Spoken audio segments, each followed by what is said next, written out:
Di sebuah jalan tanah sempit, seorang pemuda berjalan sendirian. Namanya Arman, langkahnya tenang, tidak tergesa. Seolah ia tidak sedang menuju ke manapun, atau mungkin justru sudah tahu persis kemana ia akan sampai. Menjelang sore, ia memasuki sebuah desa. Rumah-rumah kayu berjajar rapi, asap dapur tipis mengepul ke langit jingga. Anak-anak berlari di pelataran, namun tak terdengar suara tawa. Hanya gerak bibir tanpa bunyi, seperti dunia mereka dibungkam sesuatu yang tak kasat mata.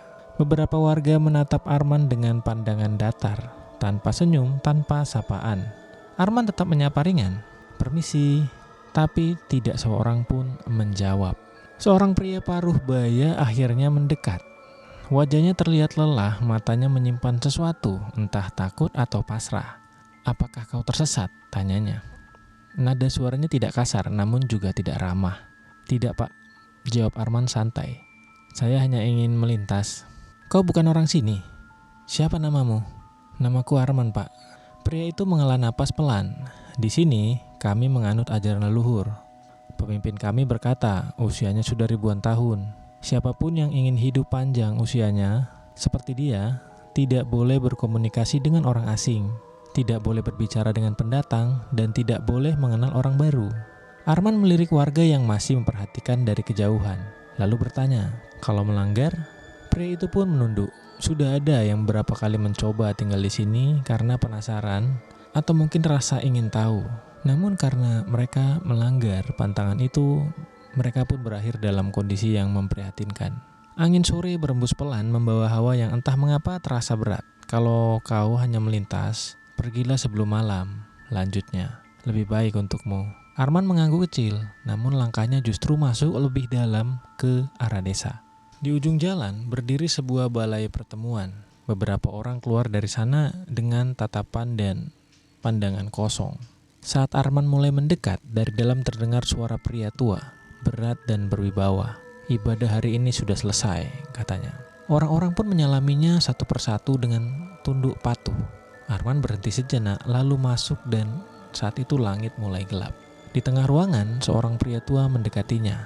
Tatapannya tajam dan dalam, seperti mencoba menembus isi kepalanya. "Apa yang kau cari, anak muda?" "Tidak ada, Pak. Hanya melihat-lihat," kata Arman. "Tempat ini hanya untuk pengikutku." "Oh begitu ya, Pak. Maaf, Pak. Saya nggak tahu."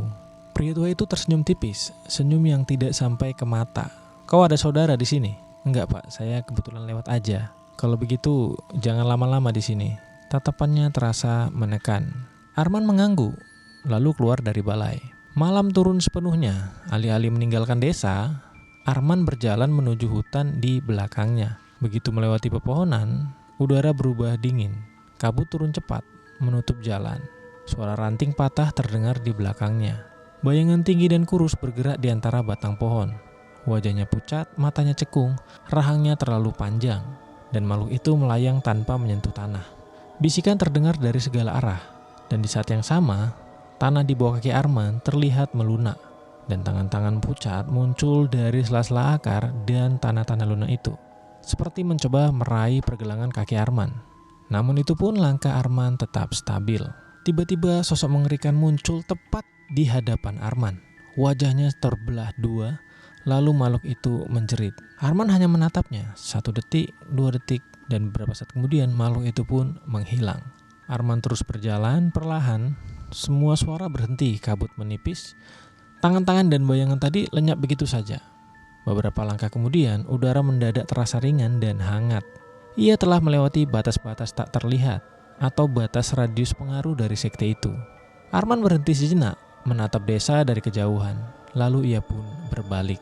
Ia kembali ke desa dan menuju balai pertemuan tadi. Tanpa berkata apa-apa, ia masuk dan berbaring di sudut ruangan. Ia pun tampak tidur. Di rumahnya, pemimpin sekte gelisah. Upayanya meneror Arman itu gagal. Lalu ia mengumpulkan makhluk-makhluk peliharaannya dalam kegelapan. Ia berkata, "Kita ambil energinya malam ini. Dia bukan orang biasa." Di desa ini tak ada warga yang berani membangkang padanya. Tak ada yang berani keluar dari batas desa, karena mereka tahu akibatnya. Tengah malam, balai pun gelap, hanya diterangi cahaya bulan. Arman tampak telah tertidur. Kemudian sosok tinggi muncul. Dia adalah pemimpin sekte yang sudah berubah wujud. Tubuhnya memanjang, kulitnya retak seperti kayu kering, matanya merah, menyala, mulutnya dipenuhi gigi tajam. Ia mendekat perlahan. Bangun! Tapi Arman tidak bergerak, seperti tidak mendengar apa-apa. Makhluk itu menunduk mendekat, tiba-tiba udara menjadi sunyi. Lalu terdengar bisikan pelan, tanpa Arman membuka mata. Kau yang menyedot energi warga di sini kan? Kau harus mengakhirinya. Makhluk itu tersentak. Tiba-tiba dari tubuhnya keluar cahaya samar, seperti tersedot perlahan ke arah Arman. Awalnya tipis seperti asap, lalu semakin deras. Makhluk itu mencoba menjauh, tapi nggak mampu. Dan tubuhnya mengkerut. Hingga akhirnya ia jatuh ke lantai dan kembali menjadi pria tua yang lemah dan renta. Arman tetap berbaring seolah tidak terjadi apa-apa. Di pagi hari, warga tidak menemukan pemimpin mereka. Warga saling berpandangan. Perlahan, mereka mulai berbicara satu sama lain. Terlihat seorang anak tertawa kali ini. Suaranya benar-benar terdengar. Tak ada yang mati, tak ada yang sesak nafas, dan mereka bebas. Tanpa mereka sadari, Arman pun sudah tidak ada di tempat itu. Di jalan tanah menuju luar desa, terlihat pemuda melangkah menjauh.